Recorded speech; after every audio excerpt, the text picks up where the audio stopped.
Hola! En aquest primer vídeo tractarem la metodologia de cerca bibliogràfica per desenvolupar i redactar el nostre treball final de grau. Com podeu veure, els objectius de la sessió són mostrar i donar-vos a conèixer els recursos del CRAI, el Centre de Recursos per a l'Aprenentatge i la Investigació de la Universitat de Barcelona. I per altra banda, desenvolupar o adquirir el que coneixem com a alfabetització informacional, és a dir, detectar quines són les necessitats d'informació, com cercar la informació i com utilitzar-la per redactar el nostre treball o aquell document que vulguem elaborar i, a més, fer-ne un ús ètic i legal d'aquesta informació que utilitzem. Quant als continguts de la sessió, farem una introducció sobre com cercar informació i dissenyar una estratègia de cerca a partir d'una metodologia. Tot sovint, quan cerquem informació, utilitzem motors de cerca generalistes, com podria ser Google. Hi ha qui fa servir, per exemple, Google Acadèmic per cercar literatura especialitzada. Però des de les biblioteques us proposem fer un pas més enllà i fer ús de les bases de dades especialitzades. Per què? Doncs perquè us facilitaran molt la feina que voleu dur a terme, en aquest cas un TFG, on haureu de cercar literatura especialitzada de caràcter científic. Per tant, el que fan les bases de dades especialitzades és, entre d'altres coses, buidar i indexar revistes especialitzades en una matèria, a més, també desestimen documentació sense valor acadèmic i us ofereixen altres opcions com, per exemple, la cerca avançada. Algunes qüestions preliminars abans d'iniciar la redacció d'un treball. En aquest cas voleu fer un TFG, però pot ser que us demanin escriure un capítol d'un llibre o presentar una ponència o unes jornades. A quina audiència ens adrecem? És una de les preguntes que ens hauríem de fer. Aquestes són algunes de les preguntes, com dèiem, que us hauríem de formular, perquè això també condicionarà el tipus d'escriptura i el registre que utilitzarem en la nostra redacció.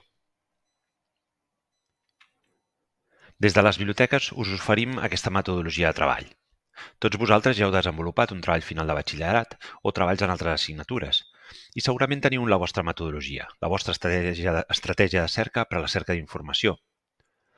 Nosaltres us proposem aquesta metodologia que no és lineal. Com podeu observar, hi ha els diferents blocs: definir el tema, cercar o detectar les paraules clau o conceptes, seleccionar les fonts d'informació i, en el cas que ens ocupa, les bases de dades electròniques, aprendre a formular preguntes per obtenir uns resultats. Aquests resultats poden ser pertinents o no. En el cas que no siguin pertinents, hauríem de reformular la nostra cerca, redefinint les paraules clau o l'estratègia de cerca utilitzant els operadors booleans pertinents. Però també pot passar que siguin pertinents i que, a més, estem treballant sobre determinats conceptes i havíem començat amb unes paraules clau. Però en la informació que acabem de recuperar trobem sinònims o termes relacionats o termes més específics que ens ajuden a acotar i a delimitar la nostra cerca. Per tant, tinguem present que aquesta estructura pot ser cíclica. Anem a pams. Anem a veure cadascun dels blocs. El primer, definir el tema. És important que definim el tema que volem treballar en una sola frase, per tal que la persona que llegeix el títol o aquella frase es faci una idea ràpida de què tractarà el nostre treball.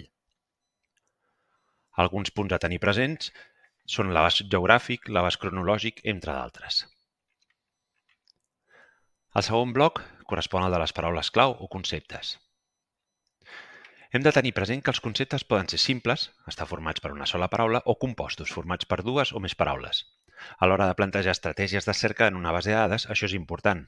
Després veurem el perquè en el següent vídeo. Per fer-vos una idea, aquests conceptes o paraules clau serien l'equivalent a les etiquetes o els hashtags a les xarxes socials. Ens ajuden a definir, a acotar quin tema volem tractar. Llavors, els articles, per exemple, tenen les paraules clau assignades pels autors. Doncs el mateix passa a les xarxes socials. Una fotografia que està penjada a Twitter o a Instagram anirà acompanyada d'un hashtag per definir el tema de què tracta la fotografia. Per altra banda, també és molt recomanable que porteu un registre de les paraules clau o els conceptes que aneu utilitzant en les vostres cerques, bàsicament perquè anireu treballant i plantejant diferents estratègies de cerca i pot ser que treballeu durant dies, durant setmanes o durant mesos la vostra cerca. Llavors és important veure quins conceptes heu fet servir, tenir presents quines paraules clau heu utilitzat, quines us funcionen millor que d'altres per no redundar en les cerques i per millorar-les. I per altra banda, també us recomanem l'ús dels tesauros. Un tesaurus és un vocabulari controlat i especialitzat que ens ajuda a organitzar i a recuperar la informació dins d'una base de dades o d'un catàleg. Posem per cas el cercavip. Llavors tenim el nostre tesaurus, el tesaurus de la UB, que ens ajuda a organitzar tota la documentació que tenim dins del nostre catàleg. Però, a més, els tesaurus també ens ajuden a cercar o ampliar la terminologia. És a dir, aquestes paraules clau o conceptes que estem utilitzant, comencem amb una idea, però amb un tesaurus també ens pot aportar sinònims o termes relacionats o termes més específics. El tercer bloc correspon a seleccionar la font d'informació, a seleccionar les fonts d'informació més adequades. Tingueu present una cosa. En aquesta sessió de formació i el taller que durem a terme tractarem bàsicament amb bases de dades electròniques o el nostre catàleg, el Cercavip, que és un catàleg en format electrònic. Però potser que també tingueu la necessitat de buscar fons documental d'un arxiu en format físic. D'acord? Que no ens quedem només amb aquesta idea, sinó que les fonts poden ser múltiples i diverses.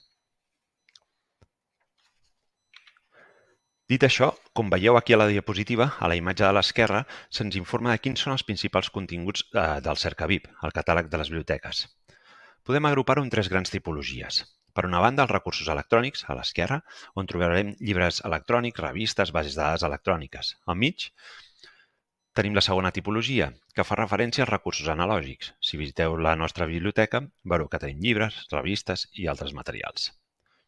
I la tercera tipologia, els repositoris digitals. Aquí voldríem destacar el dipòsit digital de la Universitat de Barcelona. Dins d'aquest repositori hi ha diferents comunitats. Una d'elles és la de treballs de l'alumnat.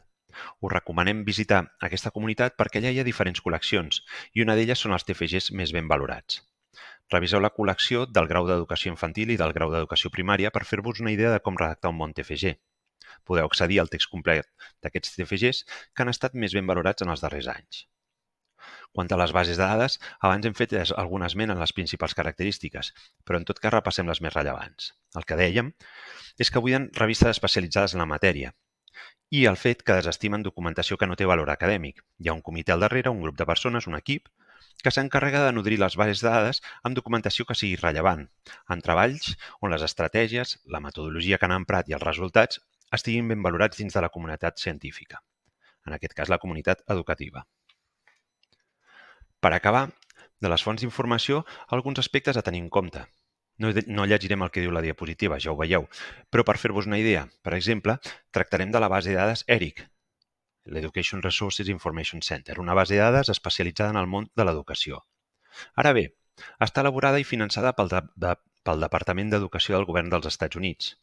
Això vol dir que té una òptica anglosaxona sobre el model educatiu i la visió del món de l'educació. Per tant, pot ser que segons el tema que vulguem estudiar hi hagi un biaix o se'ns allunyi de la nostra perspectiva, que és més llatina. És a dir, estem més propers a la perspectiva del món francès o a l'italià en l'àmbit educatiu. Tot seguit, al segon vídeo, veureu com definim una estratègia de cerca, és a dir, com plantegem preguntes a una base de dades per obtenir resultats pertinents.